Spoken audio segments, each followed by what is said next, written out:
amigos, soy Fernanda Abad y hoy hablaremos de un tema muy interesante, desbloqueando el crecimiento, cómo el growth hacking está transformando el marketing.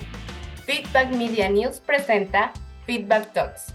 Nuestro invitado el día de hoy es Rodrigo Rojo Pizarro, magíster en marketing por la Universidad de Chile con más de 12 años de experiencia en marketing digital y estrategia de negocios. Hola Fernanda, muchas gracias a ustedes por la invitación. Feliz de estar acá conversando de este tema que es súper interesante y que al menos a mí me entretiene mucho. Sí, la verdad es que sí. Bueno, entonces comenzaremos con las preguntas. Mi primera pregunta para ti sería, ¿cómo definirías el concepto de growth hacking y cómo se diferencia de las estrategias de marketing que nosotros conocemos, las tradicionales?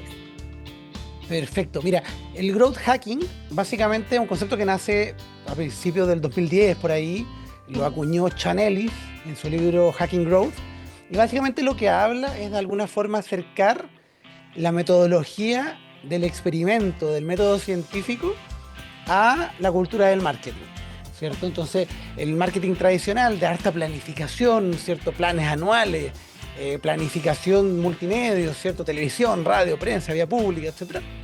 Es lo que dice, ya, perfecto, pero nosotros podemos darle agilidad, ¿cierto? Este concepto de la agilidad de los negocios mediante experimentos pequeños, mediante experimentos que permitan ir desbloqueando el crecimiento, ir haciendo pruebas pequeñas que vayan mejorando, ¿cierto? Ciertos indicadores.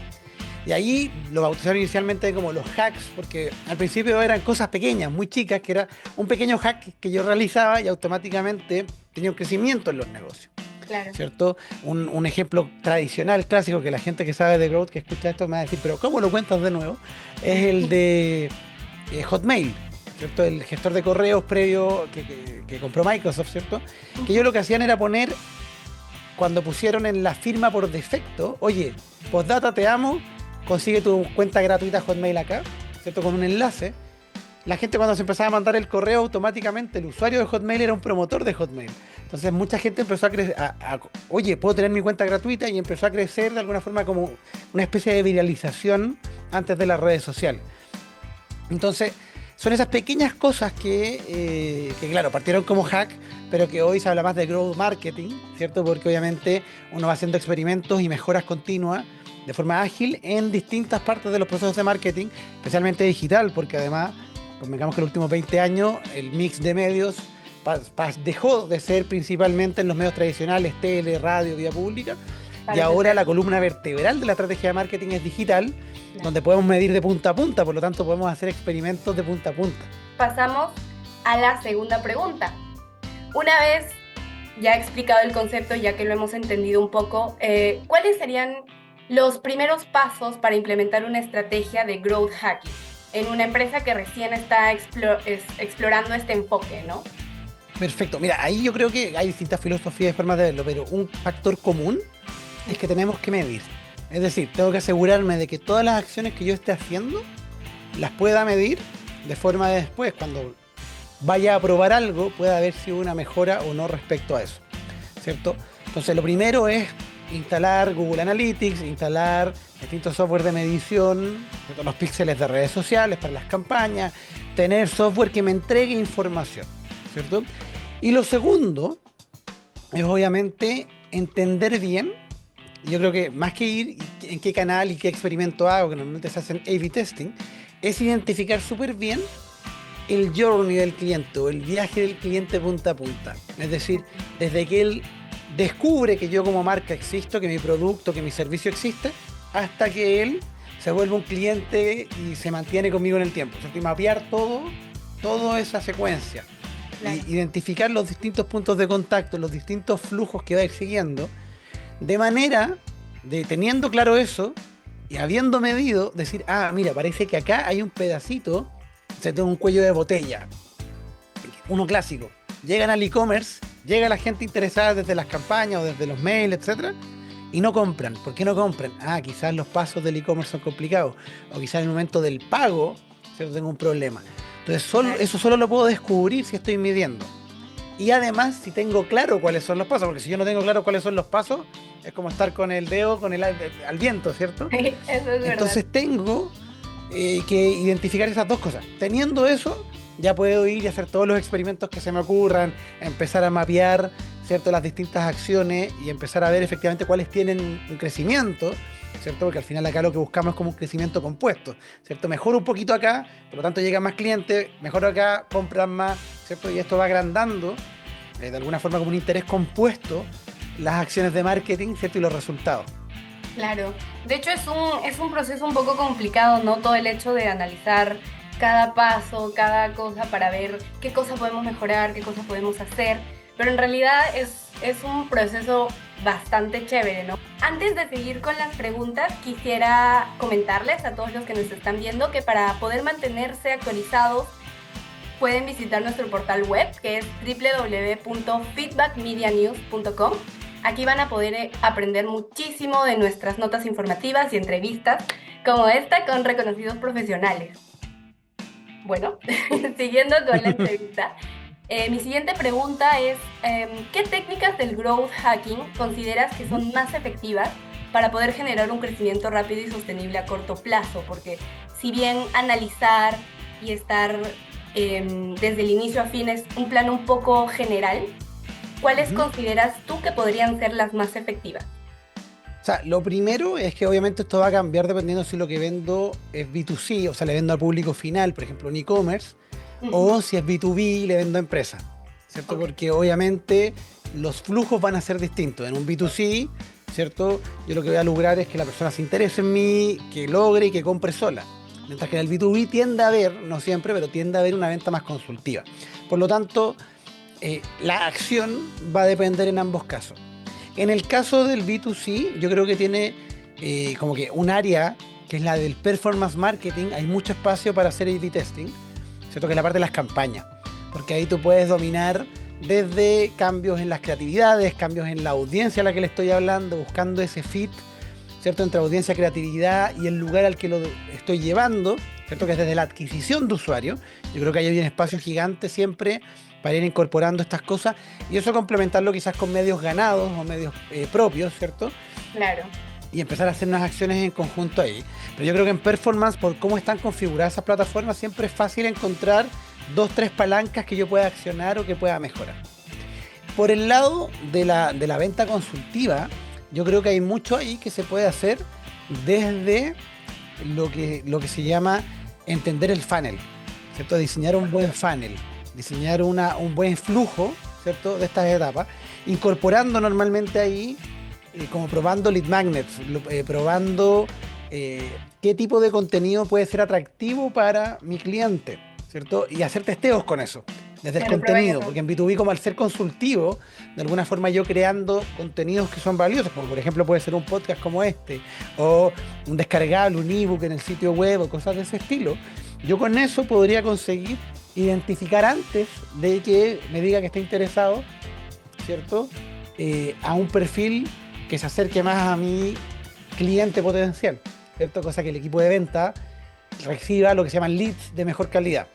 Claro. Ahora, lo que es común independiente si es B2C o B2B o de qué táctica voy a ocupar es el A/B testing, que es básicamente yo identificando qué experimento quiero hacer, tengo que configurar de alguna manera algún test A/B, ¿cierto? Para cambiar una sola variable, por ejemplo, puede ser el color de un botón en el sitio web o la creatividad que estoy mostrando o lo que sea. Y ver la reacción. Pero una sola variable, ¿cierto? Entonces conservo todo lo demás, como se dice, ceteris paribus, y mido, ¿cierto? Y la que funciona mejor, me quedo con esa y después haré otra variación o testearé otra parte del flujo, pero siempre estar experimentando, ¿cierto? Esta lógica de tener dos opciones, la opción A, la opción B, y que sea la data del cliente real la que valide. Yo creo que ese es el gran diferencial del growth, que tiene que ver con que estamos al final haciendo experimentos en tiempo real con clientes reales. Claro, claro. De hecho, es un área un poco más, justo lo que tú dijiste, es un área experimental, ¿no? Es un área de prueba y error, a ver qué tal nos va después de probar este nuevo producto. Pero justo, de hecho, esto se relaciona con mi siguiente pregunta y es cómo se integra el growth hacking con otras áreas del marketing digital como el CEO o el SEO, redes sociales o el email marketing, por ejemplo. Sí, ahí yo creo que tiene harto que ver porque al final todas estas son tácticas, ¿cierto? Entonces Sí. yo puedo hacer experimentación en SEO, puedo hacer experimentación en mail marketing, por ejemplo, cambiando los asuntos, cambiando el contenido, cambiando la hora en que envío, cambiando la segmentación de la base a la que voy a estar conectando. Entonces, básicamente yo lo que tengo que hacer es que desde la perspectiva del growth, como mirar con ese prisma, eh, de ese prisma, mirar cómo los distintos canales, ¿cierto? SEO o SEO, newsletter, mail marketing, podcast, campañas de pago, etcétera, cómo voy a ir haciendo experimentos en cada uno. Y se puede, porque como podemos medir, ¿cierto? Podemos ir haciendo distintas acciones. Y es valioso porque al final, normalmente todas esas acciones, especialmente SEO, son acciones que están parejas, ¿cierto? Que están en ese momento del tiempo, pero que van quedando. Entonces, a medida que yo vaya mejorando y mejoro el artículo que tengo en el blog, mejoro la página web, mejoro lo que está pasando, voy a dar el siguiente paso y doy el siguiente paso y doy el siguiente paso, etcétera. Entonces, Claro. esa es parte del proceso. Claro, o sea, de hecho la versatilidad que mencionas, bueno, que es algo que se ha estado mencionando en todas las respuestas, es algo increíble, ¿no? El hecho de que se pueda mezclar, o no mezclar, pero se puede implementar en cada área esos pequeños experimentos de mejora para crecer, en realidad es algo chévere, es increíble. Sí, Eh, total. Y yo creo o sea, al final, todo negocio, incluso si es un negocio offline, puedes ujú, hacer pruebas, puedes cambiar el cartel que tiene fuera, el mensaje que tiene, no sé, la típica cafetería que tiene esta pizarra afuera, prueba ujú, distintos mensajes, un día uno, un día otro, prueba distintos horarios para hacer una promoción. O sea, siempre podemos hacer esta lógica del hack, ¿cierto? Del growth, del experimento, de la variación, de ir testeando, de ir midiendo. claro. Que al final es la lógica del método científico. Entonces, si tenemos la capacidad de hacer eso, hagámoslo, ¿cierto? Que nos va a permitir desbloquear el crecimiento. Para Sí, terminar, Rodri, quería preguntarte si podrías compartirnos un ejemplo de cómo una estrategia del growth hacking pudo justamente ayudar a superar obstáculos en una empresa o en una campaña. perfecto. Mira, te puedo contar dos casos. Uno, un caso que me tocó a mí, voy a omitir la marca, pero básicamente nosotros teníamos un flujo B2B. Mira, vendíamos un software, como un software as a service, Ujú, ¿cierto? Un SaaS. Y lo que hacíamos era que básicamente el cliente llegaba por los distintos canales de adquisición, SEO, newsletter, podcast, ¿cierto? Los típicos. ujú. Y llegaba a la página web. Y en la página web se tenía que registrar, ¿cierto? Y lo que hicimos fue, obviamente, ir variando la cantidad de campos que tenía el formulario. Ok. Habían ciertas preguntas que acá hay como dos fuerzas contrapuestas. Por un lado, marketing Ujú. quiere conseguir la mayor cantidad de información posible para pasársela.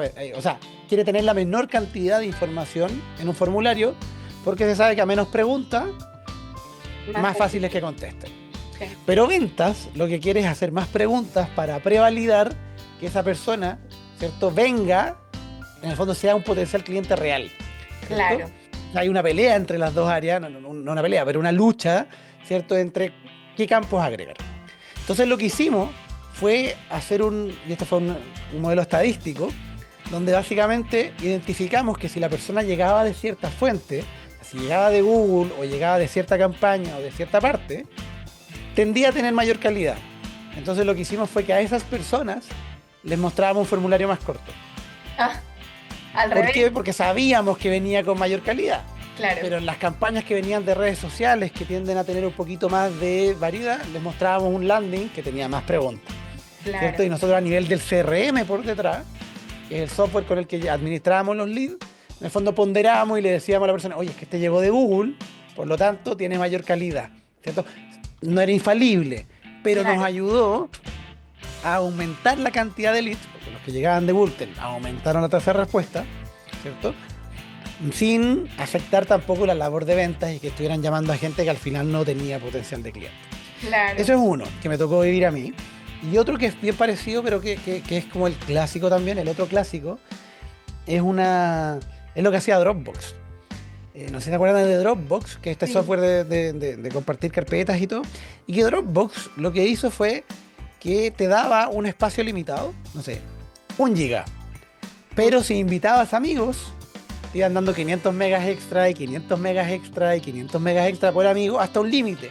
Entonces, claro, tú querías tener más espacio para aprovechar al máximo esto, entonces lo compartías con tus amigos y se forzaba este efecto viral de recomendación de boca a boca a cambio de un premio, ¿cierto? Y esa táctica funciona muy bien. Y de hecho hay mucho... una de las primeras cosas que se recomienda siempre que hacemos un programa o una intervención de growth es qué programa de referidos podemos crear. Porque no hay mayor promotor que una persona que está contenta con tu producto o servicio. Exacto. Entonces, en la medida en que yo sea capaz de además gatillar algo que él quiera, ¿cierto? Que algo que lo beneficie y que él diga, sí, yo quiero hacer esto. Porque obviamente un programa de referidos no funciona si le pides hacer algo que no está, o que hay un premio que no le sirve, o hacer una acción donde no se siente cómodo, ¿cierto? Entonces, ¿cómo lo hago? ¿Cierto? Y ahí está el desafío, y yo creo que es súper interesante. Ese caso de Dropbox es un clásico, lo pueden buscar en internet, lo van a encontrar, pero que puede llegar a ser muy efectivo ejecutado de la forma correcta. Claro. Creo que la astucia de todo esto está en saber o analizar tanto al cliente que le metes una idea que inconscientemente para él es una decisión propia, pero Claro, que al final tiene un premio que a todos nos beneficia, ¿no? Sí, y ahí hay un tema que es súper interesante, que es como subyacente a hacer growth. Pero uno dice growth, experimentación, datos, ¿cierto? Entonces es como el marquetero más cuadrado. Pero al final del día, igual se necesita mucha creatividad, porque yo viendo los datos y viendo el flujo y viendo dónde se caen los clientes y dónde puede haber, se me tiene que ocurrir, tengo que ser creativo para identificar, y si hago esto, Claro. ¿cierto? Y probar, ¿cierto? Y eso requiere creatividad, requiere estar mirando, o sea, como decimos acá en Chile, como dice un futbolista chileno, requiere chispeza, ¿cierto? Requiere que uno diga, sí, esto es, ¿cierto? Y testearlo. Y quizá no es, ¿cierto? Pero al final aprendimos, ¿cierto? Porque al final esto tiene el experimento, al final es una búsqueda constante de aprendizaje, Claro. ¿cierto? Claro. Testeo, veo la data y aprendo. Esto no funcionó por tal motivo. O esto incluyó, nos bajó. Pero no lo hagamos, vámonos por este lado. Pero aparte, el tema es que cada marca, si bien hay buenas prácticas del growth y uno puede escuchar un montón de cosas, ¿cierto? Como el programa referido, cada marca tiene una propuesta de valor única, tiene una audiencia objetivo particular que también es única. Por lo tanto, yo puedo partir de los espacios comunes o de las buenas prácticas, pero sí o sí tengo que hacer un trabajo constante en ver cómo esto aplica realmente para mí. Rodrigo, quería agradecerte, de hecho, por tomarte un tiempo para estar con nosotros. Quería preguntarte si quieres dar algunas redes para que los que nos están viendo puedan seguirte, puedan continuar el proceso de tu trabajo. Buenísimo, mira, me pueden encontrar en todas las redes como Rodrigo Rojo P, @RodrigoRojoP, me encuentran en todos lados. En LinkedIn soy muy activo, publico todos los días allá, así que pueden ir a buscar cosas, comparto temas de marketing, tecnología, inteligencia artificial.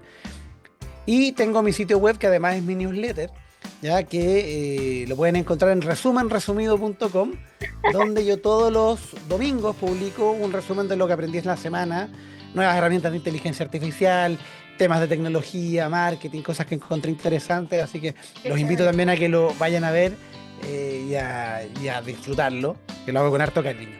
Así que ahí me pueden encontrar en todas las redes, Rodrigo Rojo P. Ay, perfecto, Rodrigo, de verdad que muchas gracias por haber estado aquí. Ya saben, chicos, vayan a seguir a Rodrigo en todas las redes, en su página, para que siempre se mantengan actualizados. Y no se olviden de visitar nuestras redes sociales y nuestro website, que es www.feedbackmedianews.com.